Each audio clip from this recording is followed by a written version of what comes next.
Eddie Alvarez is a complete legend. I love Eddie Alvarez. We're trying to get him on the podcast. Me too. And I go, you guys are both represented by the same manager. You guys are both represented by the same team. Your agents are the same. The guys doing your deal are the same. I go, this seems like a 90-10 way support system here. And you seem like the stepchild who they're just bringing along to the fight. And I hate to say that, but that's the facts. And as a businessman and as a friend, I have to separate those two sometime. And I FaceTimed him and I said, Jeremy, you're going to go to this fight. And I guarantee you, if you put on a show, they cannot doubt you anymore. They cannot push you aside anymore. They cannot treat you like the stepchild anymore. Man, shut up. Let the guest talk. God damn it. I want to hear him. Man, dude, keep going. Did that motivate facts. you? Did that motivate That's all facts, bro. That's all facts. Proud of you. That's all I want to say. No one controls me, dude. So, yeah, my management team had him picked. David Feldman, I called him the other day. He told me that dude's jaw's wired shut. And I have absolute respect for Eddie Alvarez, by the way. You should do this podcast. He's amazing. Broke his jaw. His jaw's wired shut. And he's like, yeah, we did in a sense. Yeah, we were betting our cards on Eddie. And, you showed up. You did it. You took the fucking risk.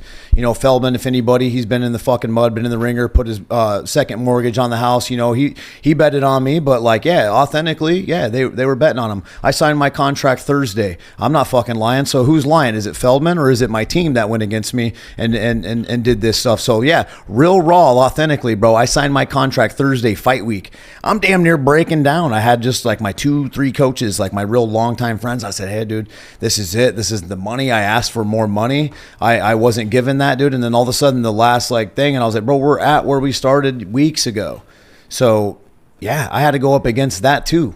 To not get the money I want. I just sold this out. I stepped outside my box. I used to get paid in UFC. You go whip somebody up. I would just go home, take care of the family. I didn't have to sell it.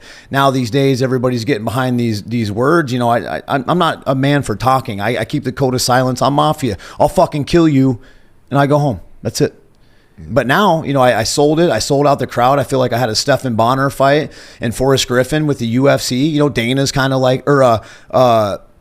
Conor McGregor's like the Fertitas is to Dana. We sold that motherfucker out. We just changed the game. 2 legends. And and I don't forget about all the fighters and everybody who put a pound of flesh and skin in this game to make BKFC what it is, people behind the scenes, but they all went against me. There was very few that really could see the intensity, the look in my eyes, my team, motherfuckers who really had my back, the sponsors. I was reaching out. I didn't get shit from nobody. When I got to Philly, they're like, hey man, you're going to have to find your own way to drive to the press conference. I said, bro, I knew I was not going to get any type of help. My team, my management, I only had one guy, John Williams, who's fucking been there for me for these last few fights.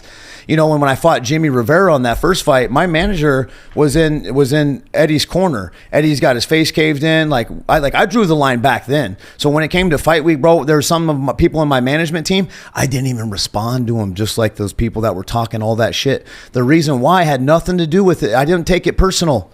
But I drew a line, motherfucker.